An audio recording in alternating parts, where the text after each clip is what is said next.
Happy Tuesday, everybody. We're on chapter 22 today, which is Along the Corridor. If you remember last time we read, Violet had just chewed the chewing gum against Mr. Wonka's best advice, and she had swollen up really large like a giant blueberry, and the Oompa Loompas had rolled her off. Well, well, well, sighed Mr. Willy Wonka. 2 naughty little children gone. 3 good little children left. I think we better get out of this room quickly before we lose anyone else. But Mr. Wonka, said Charlie Bucket anxiously, will Violet Beauregard ever be all right again, or will she always be a blueberry? They'll dejuice her in no time flat, declared Mr. Wonka. They'll roll her into the dejuicing machine, and she'll come out just as thin as a whistle. But will she still be blue all over? Asked Charlie. She'll be purple, cried Mr. Wonka, a fine, rich purple from head to toe. But there you are. That's what comes from chewing disgusting gum all day long. If you think gum is so disgusting, said Mr. TV, then why do you make it in your factory? I do wish you wouldn't mumble, said Mr. Wonka. I can't hear a word you're saying. Come on, off we go. Hurry up, follow me. We're going into the corridors again. And so saying, Mr. Wonka scuttled across to the far end of the inventing room and went out through a small secret door hidden behind a lot of pipes and stoves. The 3 remaining children, Veruca Salt, Mike TV, and Charlie Bucket, together with the 5 remaining grown-ups, followed after him. Charlie Bucket saw that they were now back in one of those long pink corridors with many other pink corridors leading out of it. Mr. Wonka was rushing along in front, turning left and right and right and left, and Grandpa Joe was saying, "Keep a good hold of my hand, Charlie. It would be terrible to get lost in here." Mr. Wonka was saying, "No time for any more messing about. We'll never get anywhere at the rate we've been going." And on he rushed down the endless pink corridors with his black top hat perched on the top of his head and his plum-colored velvet coattails flying out behind him like a flag in the wind. They passed a door in the wall. "No time to go in," shouted Mr. Wonka. "Press on, press on." They passed another door, and then another and another.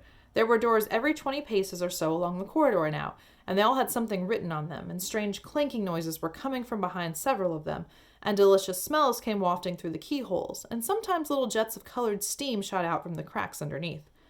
Grandpa Joe and Charlie were half running and half walking to keep up with Mr. Wonka, but they were able to read what it said on quite a few of the doors as they hurried by.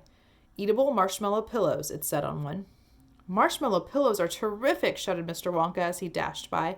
"They'll be all the rage when I get them into the shops. No time to go in, though. No time to go in." "Lickable wallpaper for nurseries," it said on the next door.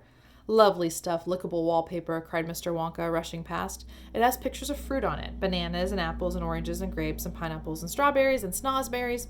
"Snozberries," said Mike TV. "Don't interrupt," said Mr. Wonka. "The wallpaper has pictures of all these fruits printed on it, and when you lick the picture of a banana, it tastes of banana. When you lick a strawberry, it tastes of strawberry, and when you lick a snozberry, it tastes just exactly like a snozberry." "But what does a snozberry taste like?" "You're mumbling again," said Mr. Wonka. "Speak louder next time. On we go. Hurry up."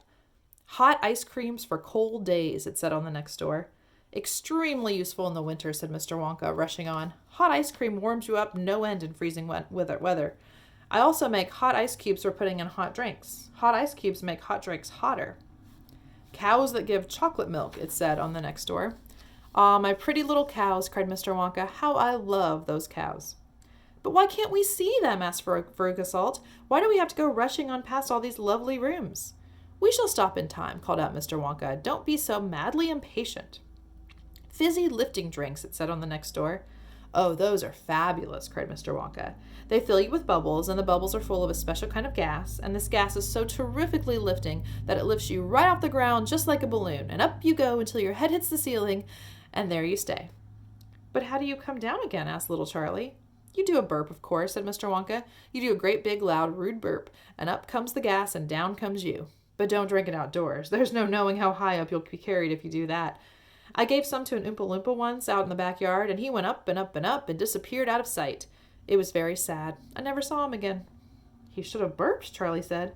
"Of course he should have burped," said Mr. Wonka. "I stood there shouting, 'Burp, burp, or you'll never come down again.' But he didn't, or couldn't, or wouldn't. I don't know which. Maybe he was too polite. He must be on the moon by now."